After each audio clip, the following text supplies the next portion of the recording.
Okay, so welcome Jane Tara to the book club in the Silver Science Virtual Sanctuary. We're so excited to hear you share with us the journey about your book, Tilda is Visible. So Thank, we're going to hand over to you, Jane. thank you so much, Faith, and to the Silver Sirens community, because I've been watching you for some time, and I just think that groups of women coming together after a certain age can be so empowering, and sharing information and sharing stories, and stories are essential for us to make sense of our lives, I think. And so my story is Tilda is Visible, and it's been out for 2 weeks. And it's a story that helped me make sense of my own life, actually. Um, I I wrote it like a lot of authors during the second lockdown. And there's a lot of books coming out at the moment that have come from that. However, I was working on it for nearly a decade, and I'll go into that a little bit more. So Tilda is Visible is about a woman in her 50s who wakes up one morning and her little finger is missing. It's just disappeared. And upon further inspection, her ear is also invisible. She goes to her doctor. Oh, just by the way, if you can hear any strange panting from my end, it's my dog. He's having a panic attack. So he's okay. He's a rescue. He's high needs, and he'll settle in a minute. But if there is a strange, and it's not me. Anyway, so Tilda goes to her doctor, and she is diagnosed with invisibility. It's a common disorder in women over 50. Now, at the point of her, like the time of her diagnosis, Tilda actually has a really, what we'd call a good life, and that was a choice that I made. She has a solid business. She's got really good friends and community. She has 2 adult daughters, and she has a good relationship with both of them. So she's content, or at least thinks she's content. And then suddenly her life is upended by this diagnosis of invisibility. And she goes on the journey of a lifetime to learn how to see herself again before she completely disappears.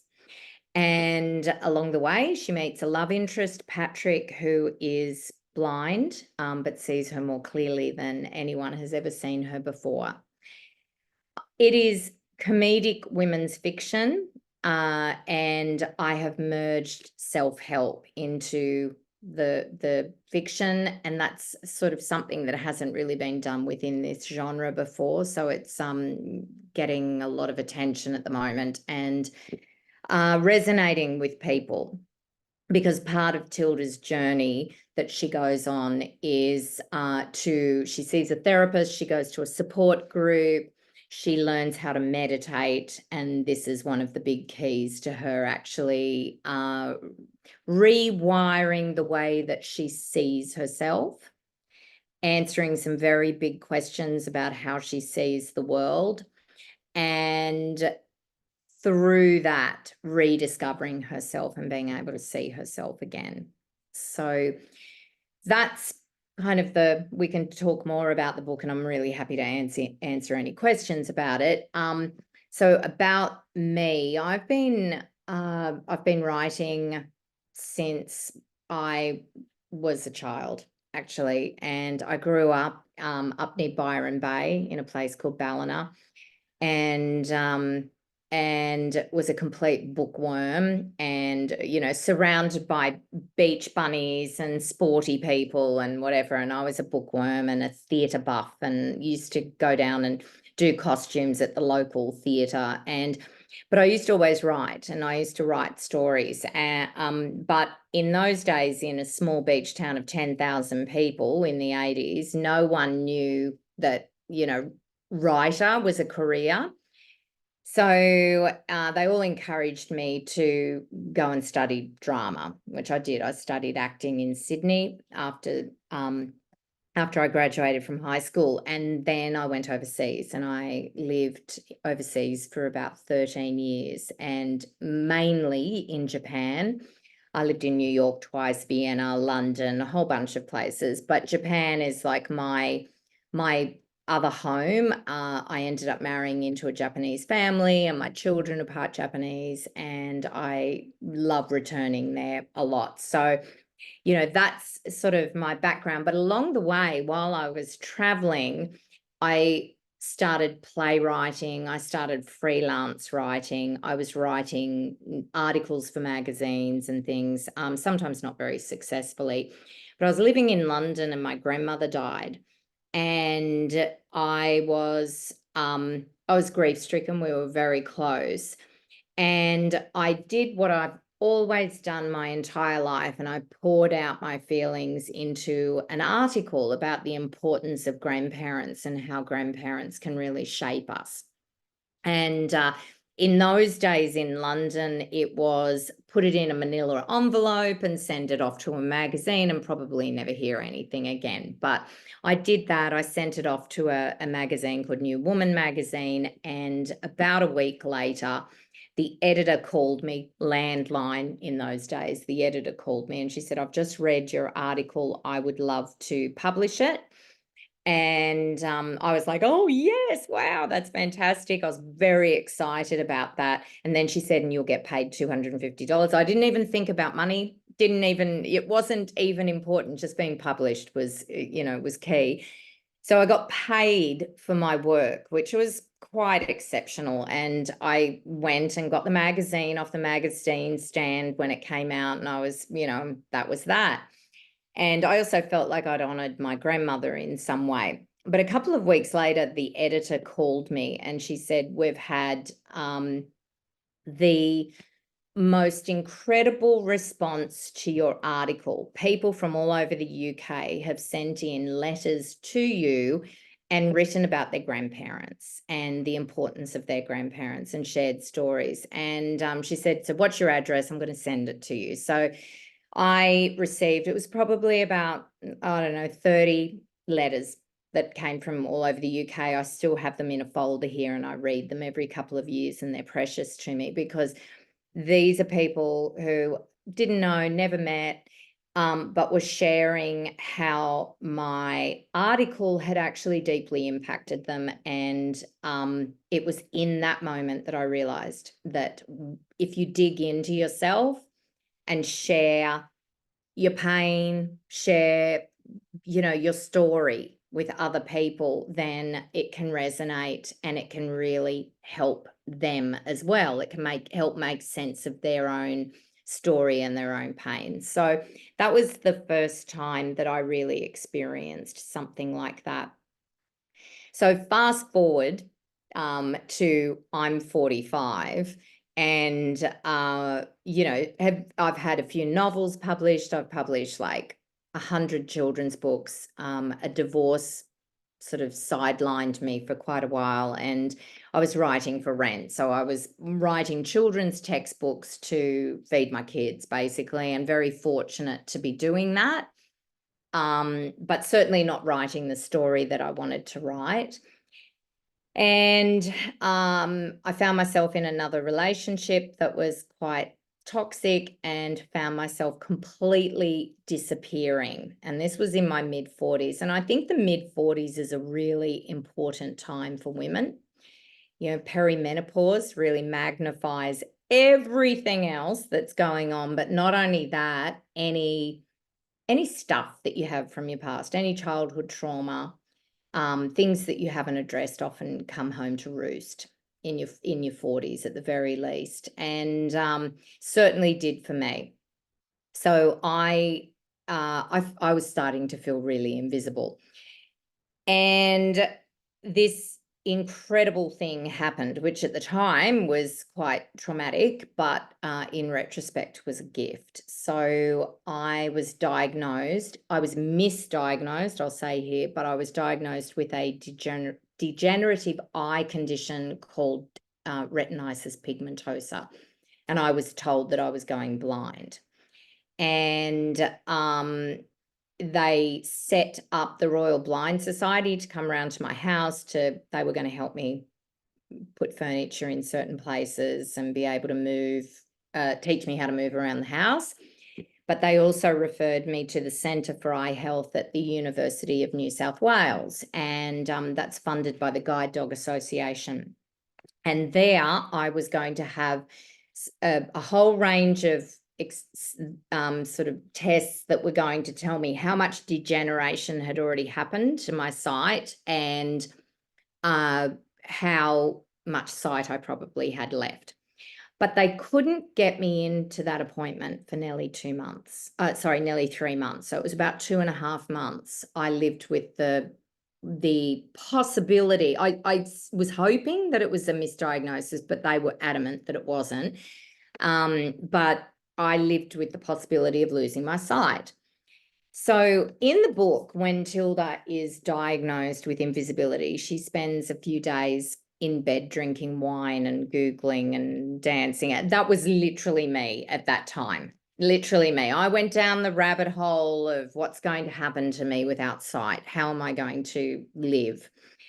And then I started asking bigger questions as well, like how am I going to see the world? How will I experience the world? How, and these questions started to, it sort of led me onto a path of research where I was researching some incredible things that are happening out there in the world of vision that kind of merge sort of almost spirituality and science.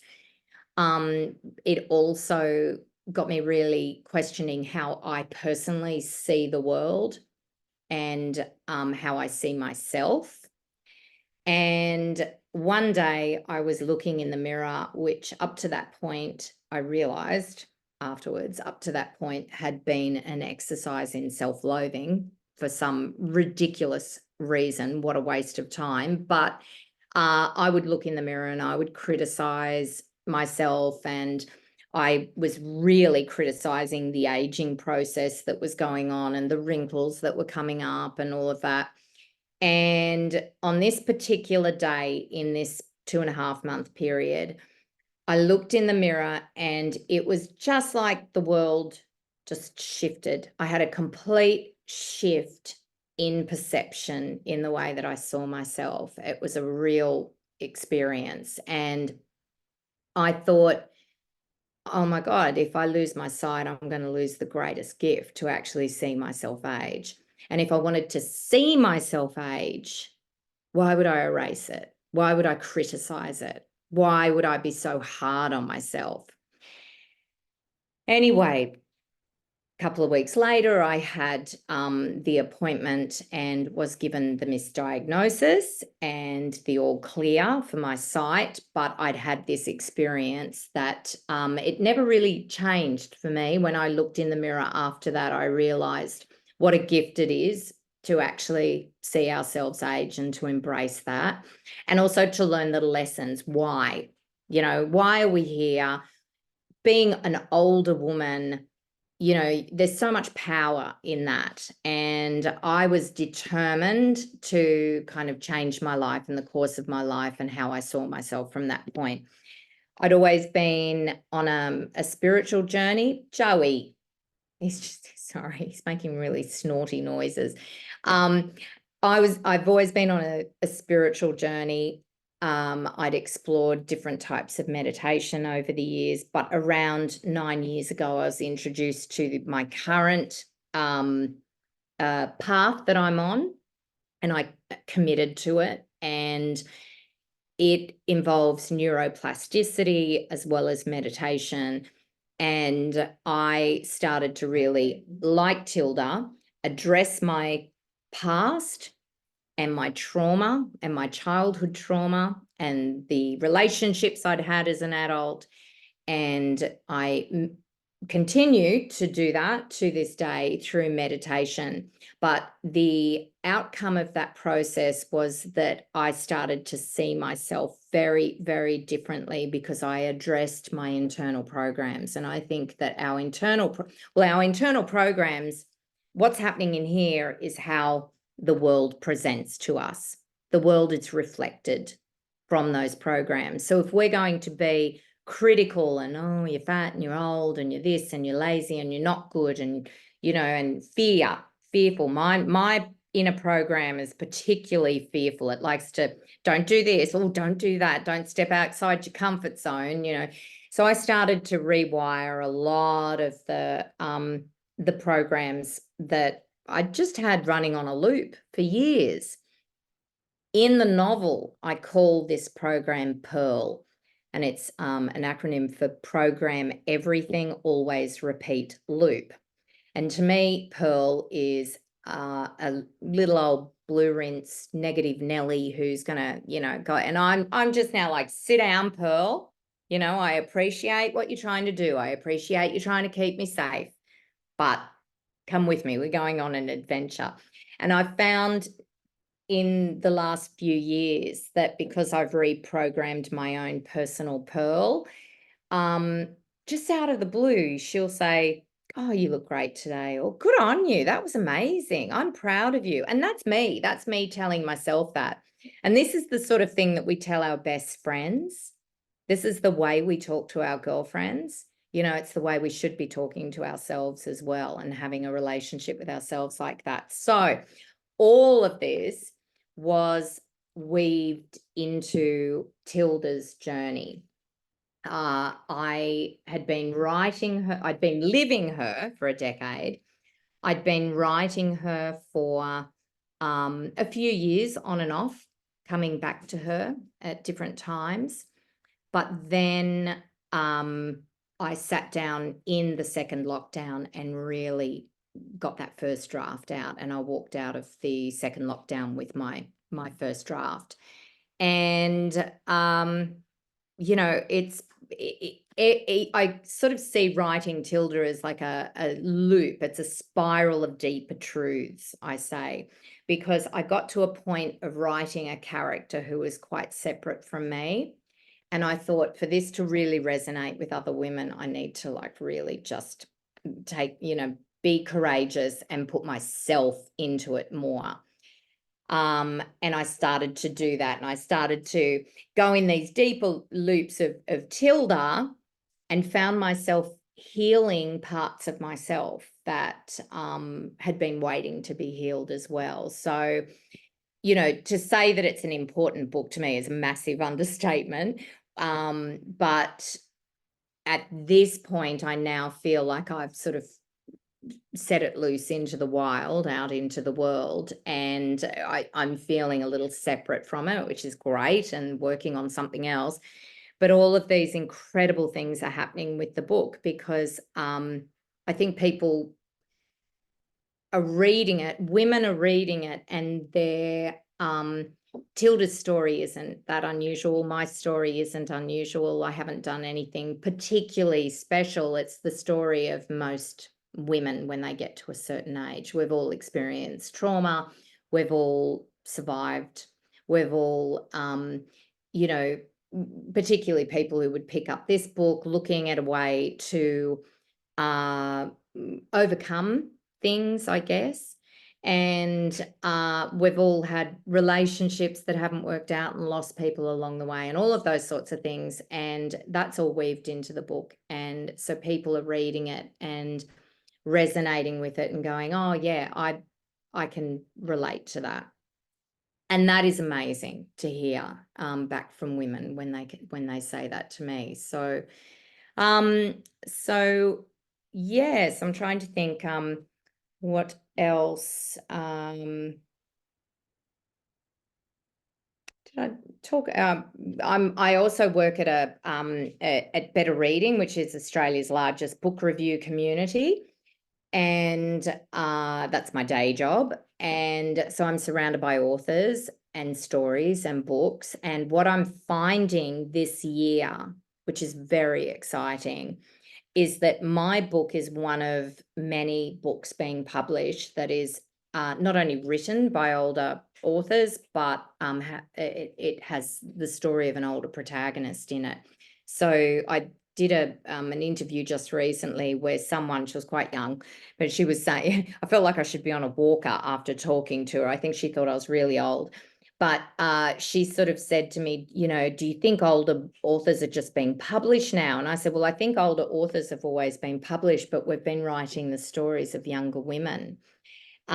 So this year, there are, I could straight away name a dozen authors, including some really great debut authors who are women in their 50s and 60s and beyond, and they're writing stories about women in that age group. So it's really exciting that Tilda is not just kind of standing alone. She's actually a part of like this whole subgenre that's happening at the moment. And because, you know, women over 45 are the demographic that buys books in this country. They want their stories told. And because of groups like this as well, where women are coming together more and talking about age, rather than rejecting it, they're embracing it. They're embracing what aging means and how to age, you know, and be empowered by it. And so because of that, all of these things are happening at the moment, and it seems to be the time for older women, which is super exciting. Excuse me 1 minute. I'm just going to just let him free for a sec. Shall we? Here you go. Good boy. Good boy. Oh, I should have given him some medication or something, but and he's huge. He's a big, big dog, so he jumps up. Yeah, so are there any questions from all of that yet? Yes. Thank you. I've got so many. I've just written a few down, but I'm not going to hog. I'm just going to get straight to mine. I mean, Yeah. right at the beginning, you know, you said that you wanted to, you've given Tilda a really good life. She's content. She's contented. And I was really intrigued by that because, you know, we expect a woman like her, when we've seen her in films, her life has fallen apart. She's not content. She's certainly, you know, there's probably got so many different things that she feels is inadequate in her life. And yes, and Tilda does have it, but just that the nuts and bolts of her life, it's really nice. She's got a great business. She's got great friendships. She's got great relationship with her daughter. So I just wondered why. And it sounded like it was a conscious decision to do that. So I was just curious about that. It was. So in the sort of when I started writing it, and I weaved back and changed it actually, because I was initially writing her as, because she is a creative person. So I was writing her with financial problems.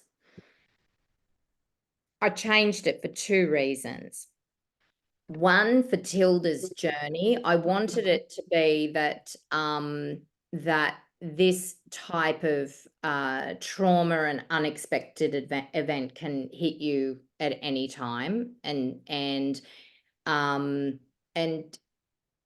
particularly if you're just cruising along and you haven't started to look at your life and your past, which she hasn't. She's just boxed everything away and kept going. And a lot of women, and particularly single mums, can do that.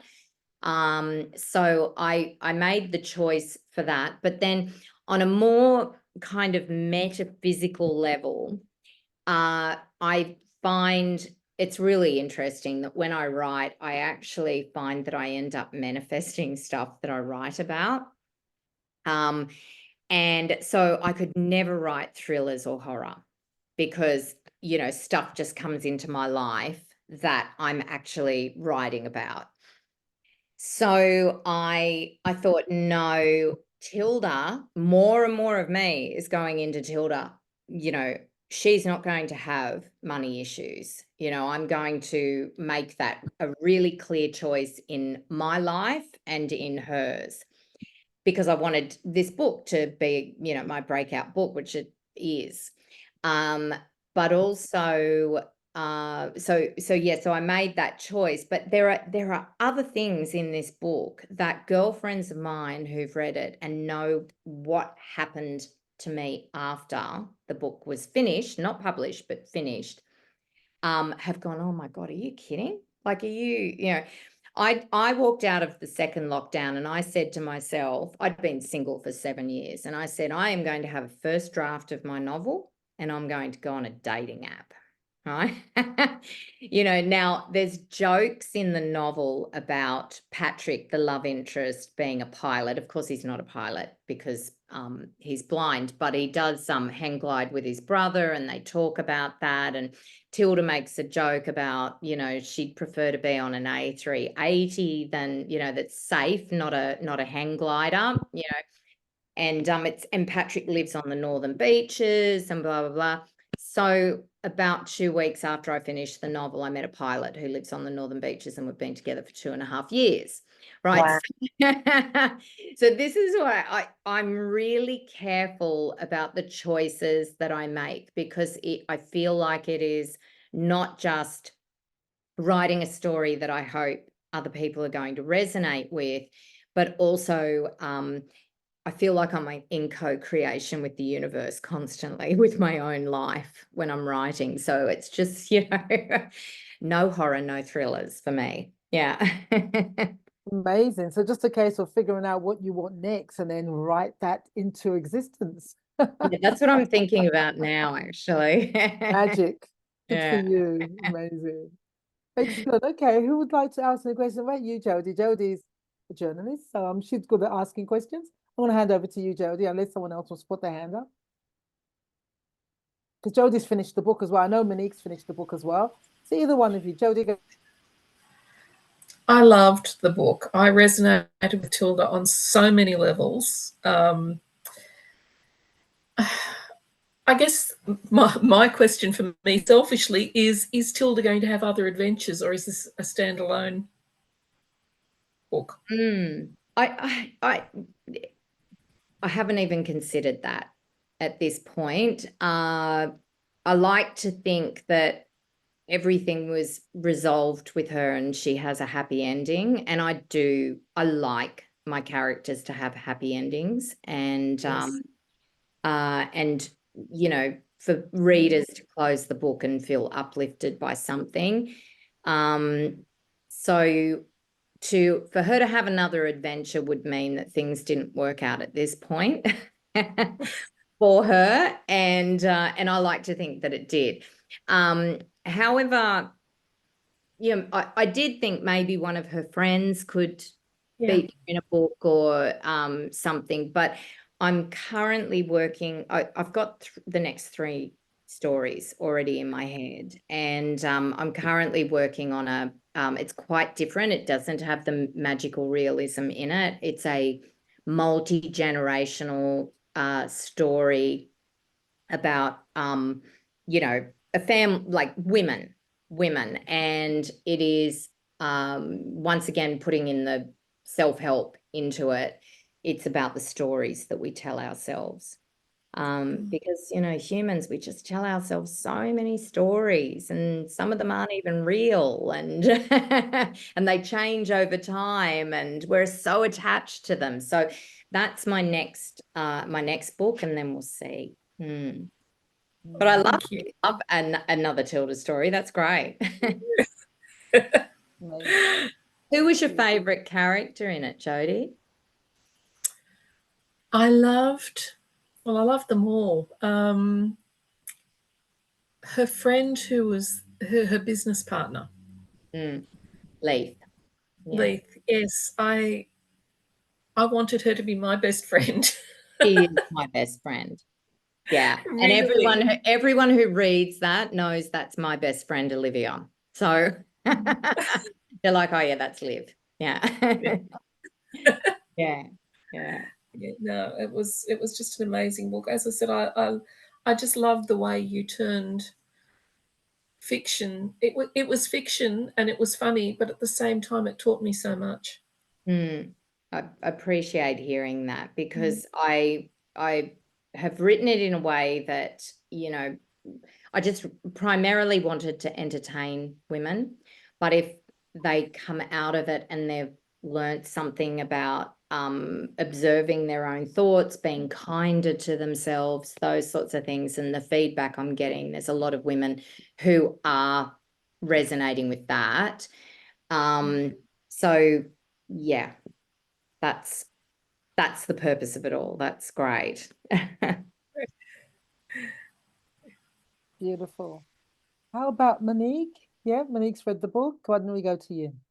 Hi, Jane. I actually didn't know that you were going to be here, so I didn't have any questions prepared. I think what I liked about it was a lot of times this type of lead character is quite goofy and can't find their shoes, drinks too much, where she was generally sorted. So I kind of, I really appreciated that part of it. That's me. I'm generally a mess. Yeah.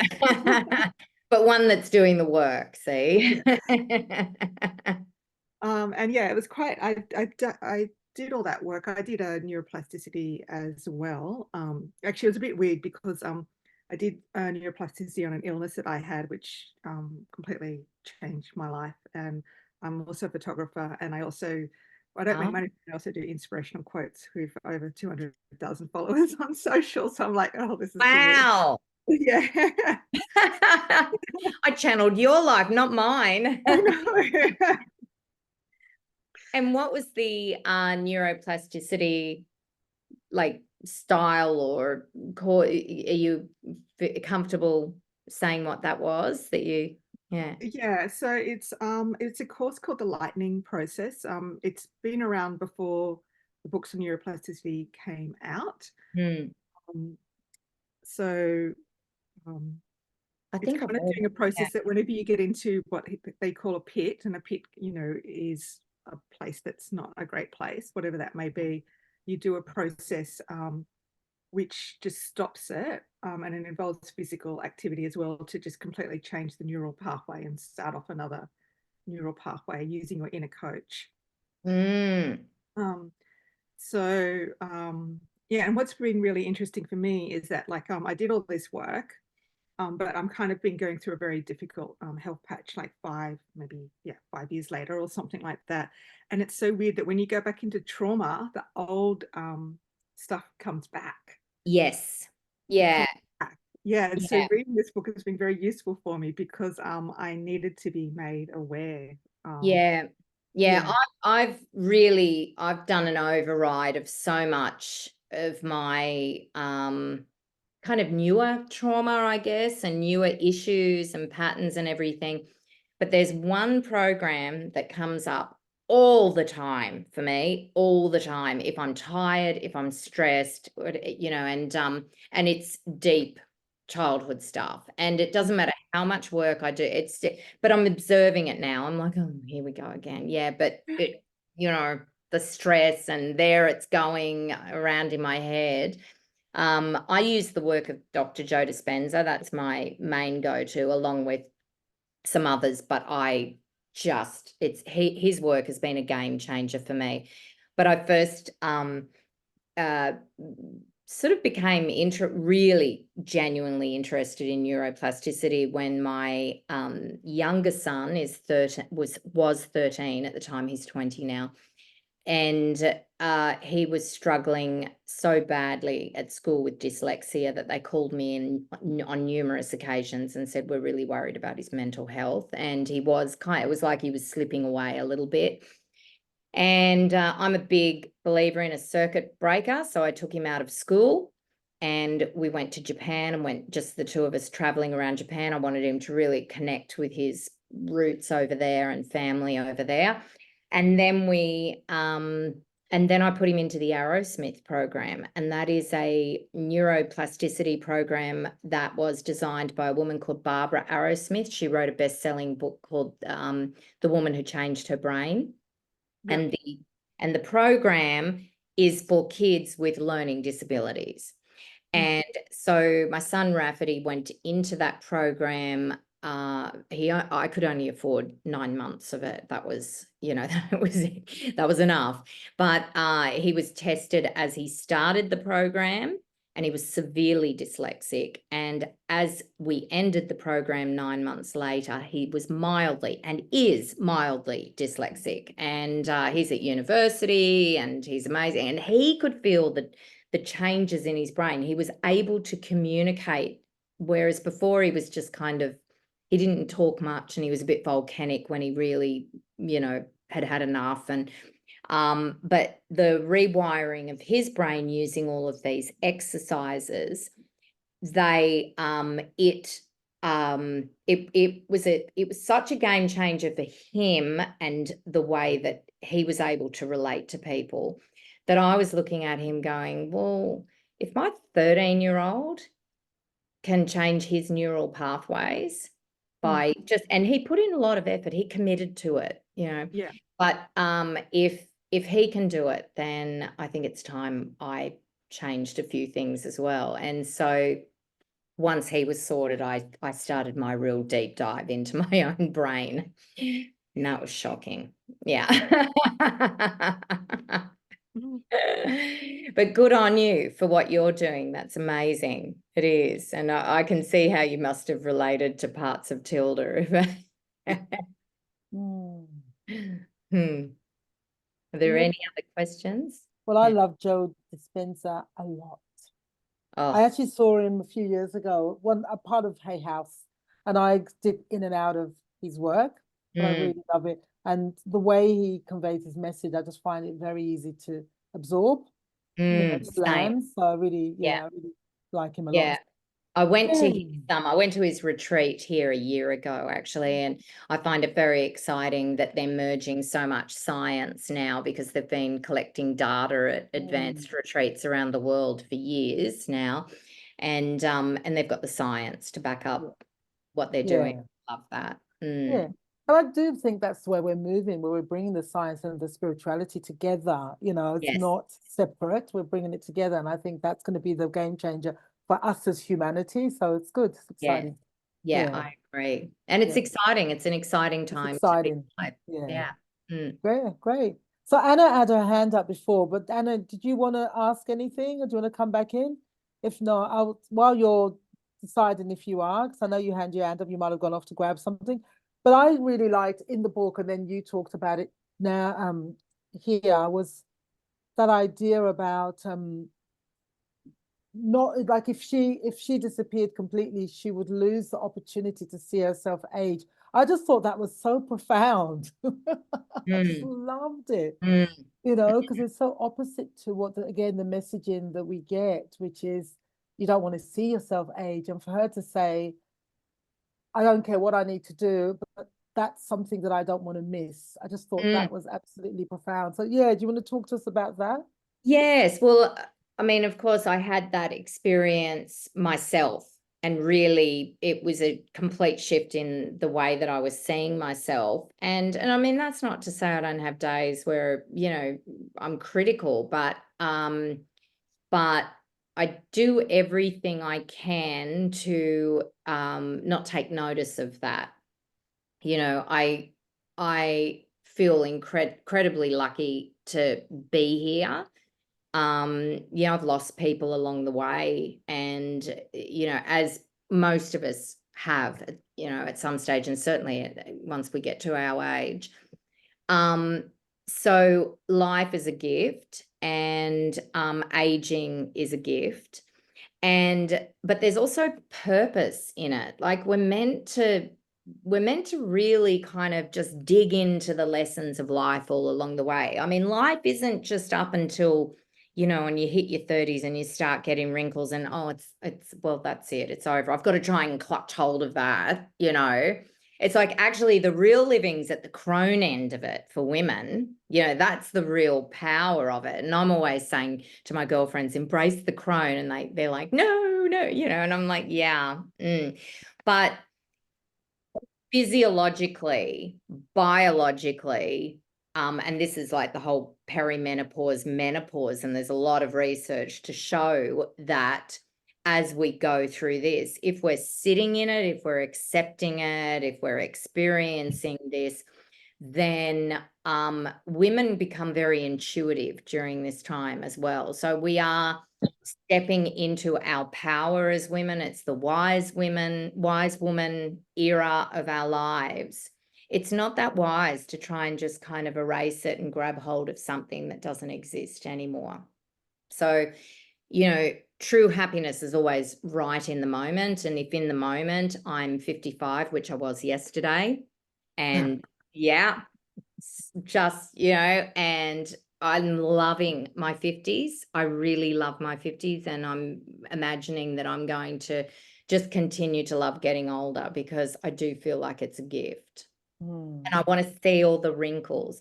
The only wrinkle I have a problem with now is this one here, because that comes from my ex. Mm. So if I did, yeah, but the rest I love, because it's laugh lines and it's lifelines and it's all sorts of stuff. But that one definitely came from like furrowing my brow for a decade with him. So might just, you know, I'll just Well, the we rest can't of it, see it. yeah. Yeah, no, beautiful. Yeah, so it is. I'm trying to learn what I can along the way. I do see that it's an adventure, and what are we going to learn along the way here as we get older? I Yeah. think I'm very fortunate to have a mother who is 82, actually a day before my birthday. She was 82. And she's vibrant, and she's out there, and she's, you know, doing charity work, and she's always at Tai Chi, or, you know, helping flood victims on the North Coast, or, you know, working at a women's shelter. All of the things that she does, to me, is the perfect example of what older women are meant to be in their community. You know, they're meant to be there supporting other women, and you know, remaining visible. Beautiful. Yeah, I love my 50s as well. I'm going to be 60 next year, so I'm just about nearly finished my 50s.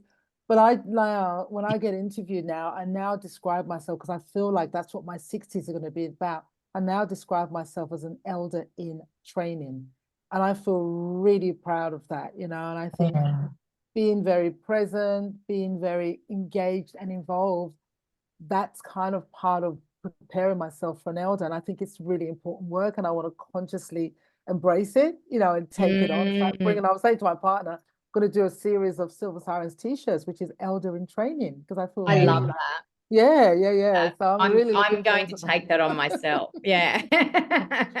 Yes, excellent. And I love Now, the word elder too, being used, you know, for older people in the community. And I know at the last Dr. Joe retreat I went to, he was talking about the elders who were there as well.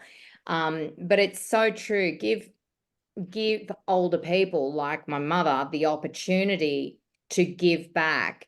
It's not just, it's giving back on so many layers and so many levels, you know, and I love that. So to be in training for that, and to be around older women who can lead the way, yeah, it's fantastic. beautiful. Let's come to you, Anna. You ready? Yeah, I just wanted to hi Jane. I I haven't read the book, but I feel like I've got a sense of it now, and I'm looking forward to reading it. But I'm a writer too, and I write articles and stuff. So how was it to go beyond the drop in, drop out thing and make that commitment to a long story? Well, I have written a few novels before. I wrote sort of 3 or 4 in my 20s and early 30s, and then a divorce kind of sidelined that, and I was doing children's textbooks for a very long time. I'm finding it very difficult to do at the moment, because I'm really busy and I work full time and everything. But to me, it's a little bit like my meditation practice as well. There are certain things that you commit to because they're for you.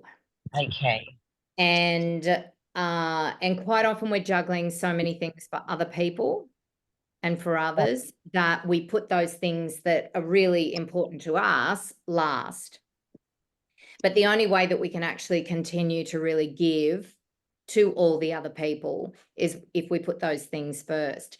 So it doesn't need to be a race. You don't need to be sitting down and writing you don't even need to do 1,000 words. You could put on and a lot of authors do this now, they call them sprints. So you could put on a timer and do a 30-minute sprint.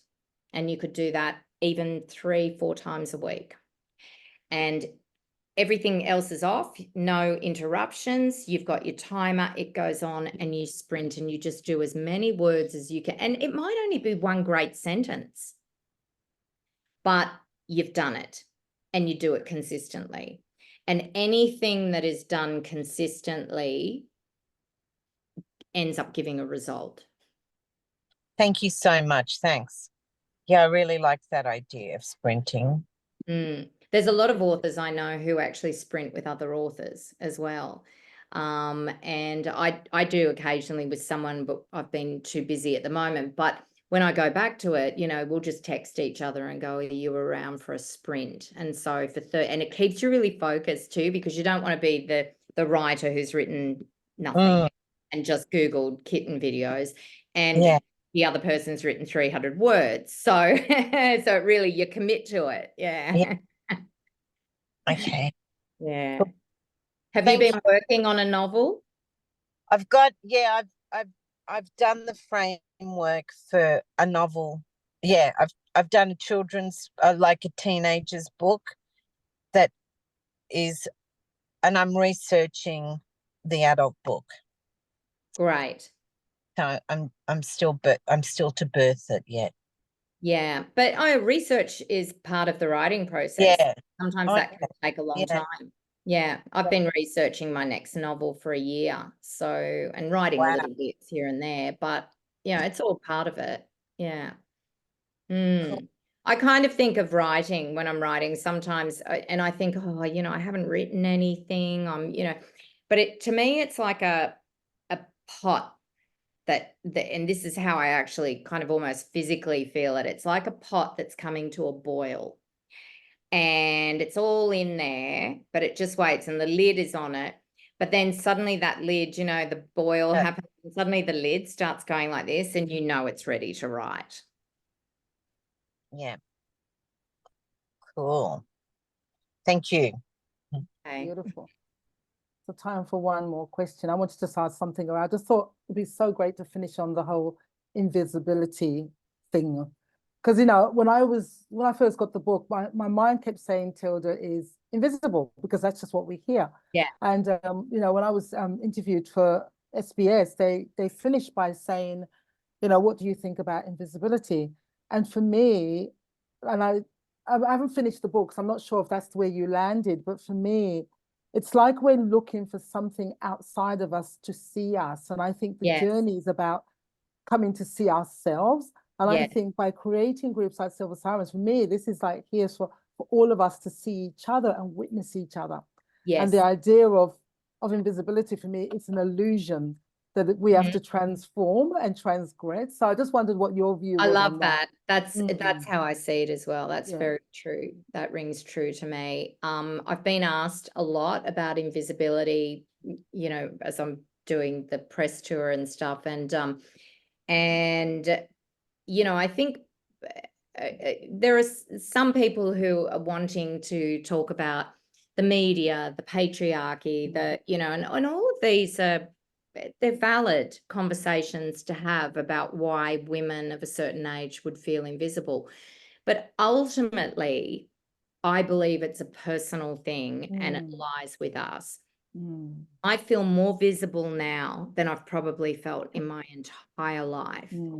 And nothing's changed out there. Like, we're still struggling as women with all sorts of different issues, and more so because I'm older, and but I've changed the way that I see myself. And also I think in doing that, and in, you know, my personal practice that has brought me to this point,